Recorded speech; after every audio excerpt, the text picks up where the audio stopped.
दुश्मनफोरखौ आं heads of salute खालामो UPPL नि माबाफोरखौ दुश्मनफोरखौ आंनिखौ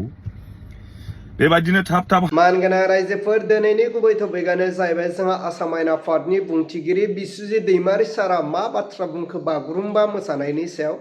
स' रायजोफोर नोंथांमोना फारसेनिफ्राय जोबजासे नायलांबानो जाबाय जोंहा बिस्वजित दैमारि सारा मा बाथ्रा बुंदों बेजोंनो लोगोसे गोबां बाथ्रा बुंलांदों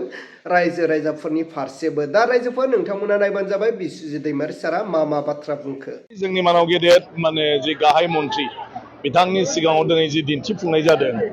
आरो सोब बाख्नायथाव जोंनि गासै मोसागिरिफोरखौ दामगिरिफोरखौ खोब डिसिप्लिनजों माने बिसोरो एमन मोजाङै माने दिन्थिदों जोबजासिम खोब गोसो गुदुङै आरोखि आरो जोंनि मानाव गेदेर प्राइम मिनिस्टारा जोबोद गोजोनलांबाय आरो बिथाङा पार्सनेलिबो बुंलांबाय जे बुंख'नो हाया आरो मोजां मोननाया आरो आं सानो बिनि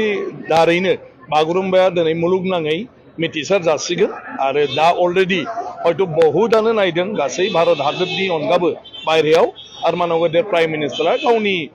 बिजोंनि गेजेरजोंबो बिथाङा माने लाइक खालामनानै होदों बेयो जोंनि खालि हारिमुल' नङा बे जोंनि आसामनि लोगोसे भारतनिनो बे मोनसे गोग्गाथाव हारिमु आरो गोदो गोदायनिफ्राय बर' हारिया बेखौ लाखिनानै दोनबोदों आरो दिनैहाय बेखौ 10,000 माने मोसाखावरिफ्रा मोसानानै दिन्थिनाया जोबोर जारिमिनारि जोबोर गिदिर बाथ्रा ना रेकर्डआ नों उनाव बेखौ नायनानै जायफ्रा नायबिजिरो जायफ्रा बेखौ रुजुयो गुबुनजों बिथांमोना बेखौ खालामलांगोन आरो जोंनि थाखाय बेनो गिदिर बाथ्रा नङा खिन्थु जोंनि मोसानायखौ जोंनि हारिमुखौ दिन्थिनो हानायासो बिराद गिदिर बाथ्रा आरो बेबायदि ओंखायनो आसाम सरकाराव आं साबायखर बावदों स्पेसियेलि मानाव गेदेर माने हिमन्त बिश्व शर्मा बिथांखौ गाहाय माने गिबि मन्त्रि जे बिथाङा गाव माने जिबायदि इनिसियेटिभ लानानै बागुरुम्बाखौ गोसो गुदुङै गासैबो राहाखौ सरकारनिफ्राय खालामनानै होनानै जोंखौ बेबायदि दिन्थिनो दिनै खाबु होबाय आरोखि जोंनि हारिमुखौ हाग्रामा महिलारी डांगरियाय उल्लेख करिছে কি ধৰণে 2003 চনত বিটিসি লৈ স্থায়ী শান্তি উভতাই আনিবলৈ প্ৰধানমন্ত্ৰী বাজপেয়ী ডাঙৰীয়া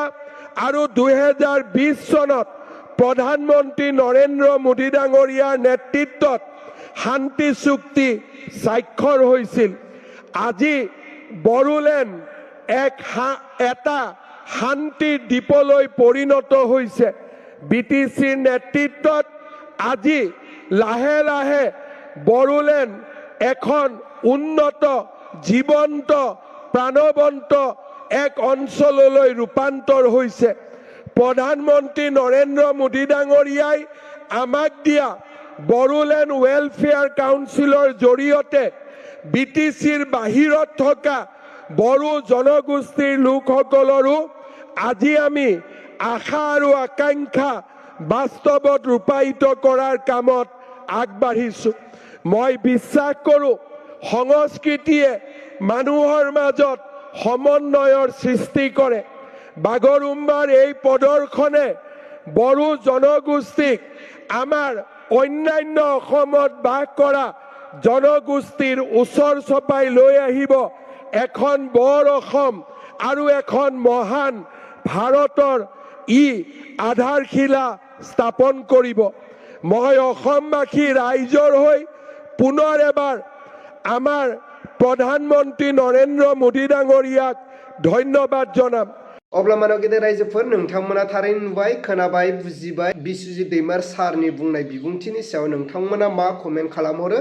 नोंथांमोना कमेन्टनि गेजेरजों फोरमायहर जे नोंथांमोननि कमेन्टखौ फरायनानै जों बयबो रायजोफ्रा गाव गावनि साननाय हनायखौ बुजिलायनो हायो अब्ला रायजोफोर दिनैनि भिडिअखौ आङो बेखिनियावनो फोजोबबाय भिडिअखौ मोजां मोनदोंब्ला लाइक लोगोसे चेनेलखौ मोजां मोनदोंब्ला साबस्क्राइब